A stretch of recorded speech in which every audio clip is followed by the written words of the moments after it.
Nobody likes to be offended. We all have different thresholds and different moral values determining what we find offensive, but there is always something. For some, it's religion, something so close to their hearts and to their identities that they can't tolerate the idea of someone insulting it. For others, it's social justice, and so they're offended by speech that they perceive goes against minorities and other underprivileged groups. For others, it's a sports team, as demonstrated by the huge rivalries that exist between football hooligans. And for others, it's Slayer, as Floor Jansen of Nightwish found out when she said in an interview that she didn't like Slayer. Of course, I'm not saying that all of these issues are of equal value, just that we all have something that we hold so dear that we are emotionally affected by anyone going against it. So, since we all hate being offended, should we just get rid of offensive things? Well, in the immortal words of Hamlet in Act 3, Scene 3, line 87, no.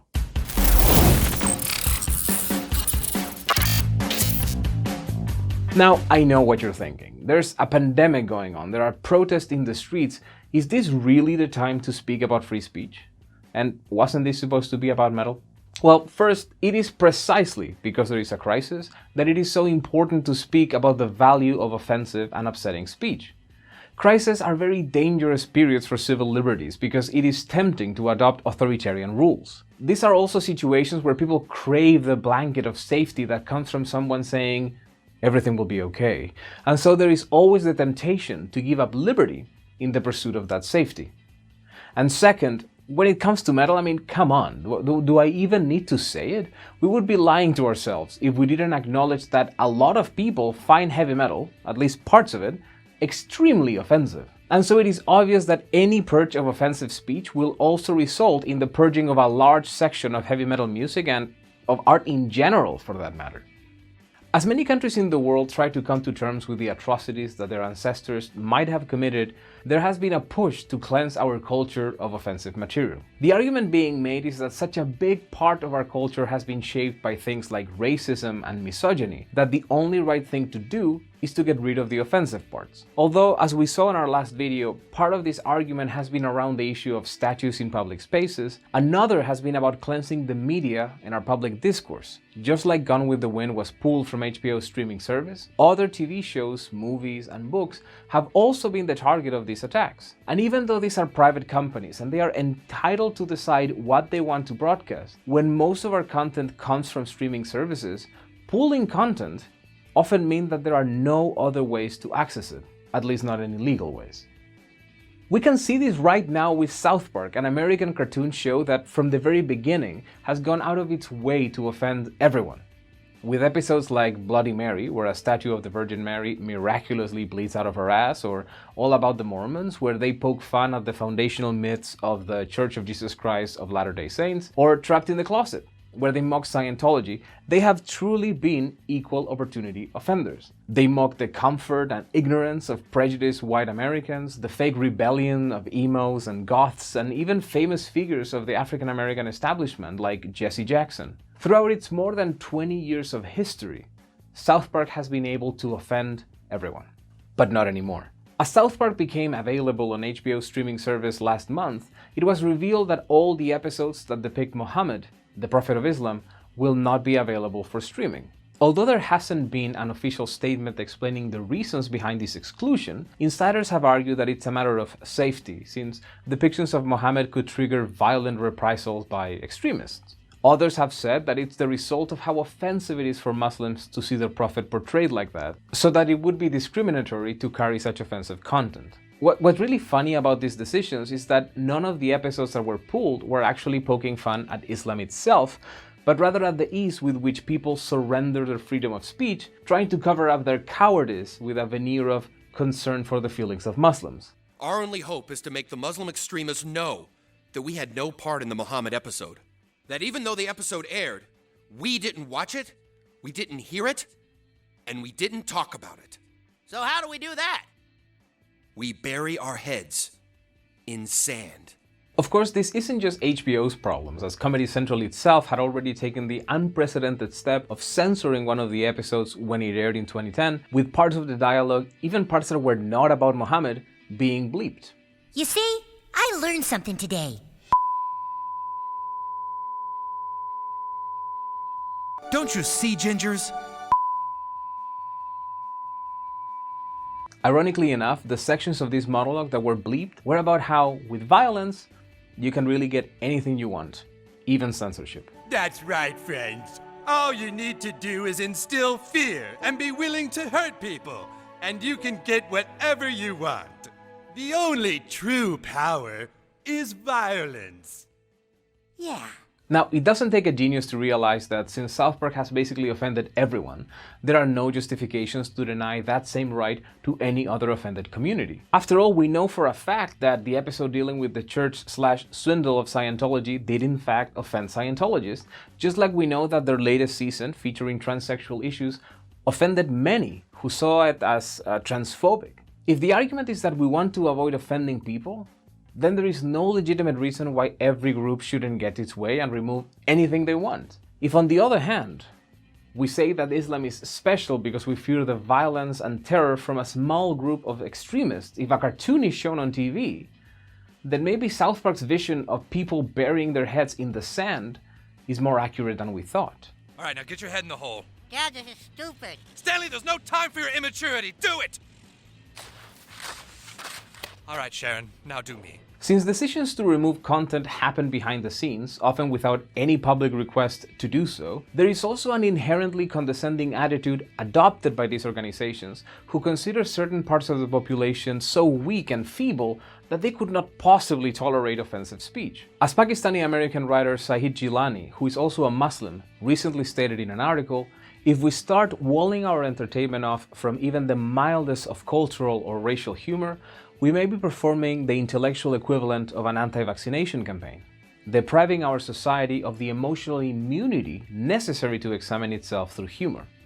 By pulling episodes of South Park that poke fun at religious fundamentalism, HBO is not doing Muslims like me a favor.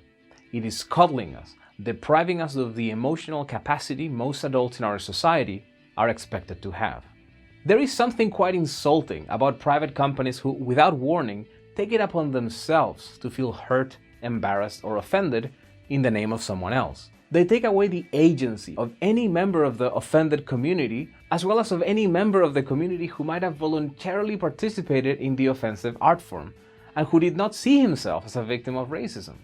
And of course, whenever this happens, we are then subject to a series of performative apologies made by people living in mansions and who already made plenty of money from the content involved and who are therefore all too happy to just scrub any memory of what they did. If what they did was so damaging, simply removing it doesn't fix that damage. Though some people might like to see millionaires tell the world that they will use this time to educate themselves on privilege and racism and whatever other buzzword their assistants told them, if the problem is so serious, it seems like simply removing these things is letting them off easy. Unless it's a performance. It's a publicity stunt in which people and companies go around deleting content that nobody was focusing on as a way to come off as progressive or on the right side of history. I guess we'll never know. Of course, there's more to this. For example, the fact that whenever content policing is affected, be it by governments or Silicon Valley giants, it is mostly used to benefit those in power and with resources.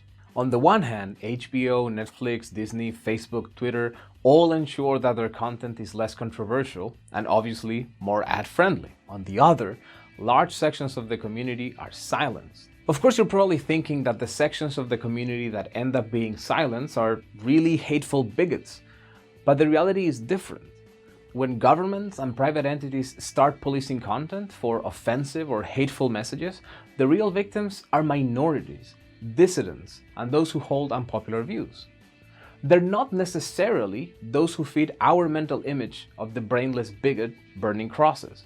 Let's look at some examples. In the UK, a Muslim teenager was prosecuted for hate speech for posting a Facebook message stating that all soldiers occupying Afghanistan should die and go to hell. Now, you can certainly disagree with the sentiment being expressed there, but we can definitely agree that when we set out to police hate speech, hoping for the demise of an occupying army isn't exactly what most people would imagine would fit into that category. Or what about Lord Pora, the head of the Paris chapter of the LGBT rights organization ACT UP, who was criminally convicted and fined over 3,000 euros for saying that the head of an organization against gay marriage was a homophobe, or the newspaper Le Monde being found guilty of incited hatred against Jewish people because of an editorial criticizing Israeli policies. Of course, you might think that nobody would have possibly predicted that this would end up being the victims of crackdowns on offensive or hateful speech, but don't fool yourself. This is a feature, not a bug of the system. When trying to police offensive, hateful, or disparaging content, it is always necessary to make subjective decisions. Those subjective decisions will usually favor those in power and will also lead to erring on the side of caution, silencing speakers, and removing content. Recently, for example, Reddit was praised by many in the media for removing a number of offensive subreddits, such as The Donald, which was a meeting ground for right-wingers to trying to own the libs. If you don't like Trump, you might think that this was a fantastic decision taken by Reddit, since these people shouldn't be out there in the presence of polite company. Well, Reddit used that same disinfection to get rid of leftist communities, such as Chapo Trap House, which is a spin-off from a very popular left-wing podcast. The reason for that removal was the violation of the same community rules against offensive and disparaging speech that were used against the right-wingers. Feminist groups also suffer the same fate. And that's the core of this problem. When you say that it is okay to police content, to determine what is offensive or hateful, and you empower the state or private companies to make that kind of content policing, you're signing off on your own submission. We all think that our ideas are just a matter of common sense and the result of careful deliberation, so that nobody could ever suggest that they are hateful or offensive. Until somebody does. Musicians have encountered this type of policing many times in the past, with bureaucrats craving for an opportunity to make art by committee. Dee Snider and Frank Zappa famously appeared before the Parents Music Resource Center, the PMRC, the Washington group that sought to regulate the content of music. This led to the ridiculous sticker that still appears on many albums, Parental Advisory, Explicit Content, and which then led to many stores refusing to carry any album that had the sticker. Without the need for legal censorship, a group of stuck-up imbeciles managed to prevent people from accessing the music they wanted, simply by making it more difficult to buy it by labeling it offensive. By the way, one of the most offensive songs for the PMRC was She Bop, a Cyndi Lauper song about masturbation, because God forbid an unwed maiden hears about masturbation. Same with Possessed by Venom, because the PMRC had a real problem with songs glorifying the occult. Because, unsurprisingly, the committee was greatly influenced by Judeo-Christian thought. And all of this, of course, without mentioning the way in which labels of explicit content and offensiveness were used against people of color to silence them. To this day, you cannot hear the Body Count song Cop Killer in any official album that you buy today, because it was removed from their 1992 debut after the second pressing because of how offensive it was to some. The song, written in response to the Rodney King incident, talks about police brutality. The governor and law enforcement agencies claim the song promotes the killing of cops. By the way, one police organization that does not subscribe to any sort of iced-tea boycott is the National Black Police Association, whose executive director, Ronald Hampton, has reportedly asked, quote, "Where were these police groups when the police were beating up Rodney King?" Now, if you care about police brutality and racism, you need to acknowledge that 1992 was a worse year to be black in America. Police brutality in general, but particularly against African Americans, was much, much worse. And yet, at that time, when the topic was extremely relevant, in the midst of the crack epidemic and the idiotic war on drugs, a group of rich bureaucrats told Ice-T and Body Count, "Your anger is offensive." One thing that really bothers me is, what if the record was a call to kill cops? It's still not illegal. You dig what I'm saying? Because people get up and they call to kill people all day long. The Klan called for the kills of the murder of blacks all day long. There's people who want other people killed. It's not illegal to say what you want to do.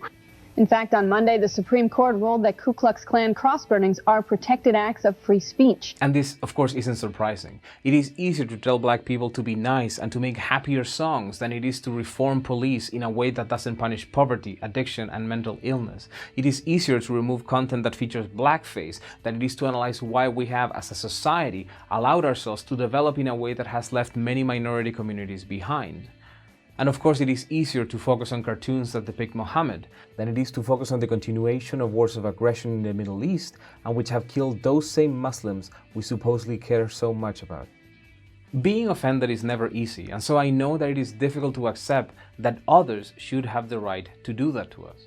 to express themselves, sometimes in very hurtful ways, about things that we really hold dear. And I know that many of those things will have no purpose other than to make us feel bad, alienated, or unwelcome. But as we've seen, we all draw the line differently when it comes to what offends us, and it is extremely risky to empower anybody, the state or a private institution, to make those decisions for us. Because we know from experience that when these information cleanses take place, the targets are often the very same people we were supposedly trying to protect. If you believe that our society is largely built on the abuse of disenfranchised communities, against whom rules and laws have been applied unfairly, what makes you think that this time would be any different? I'm a Godzilla, better you than me.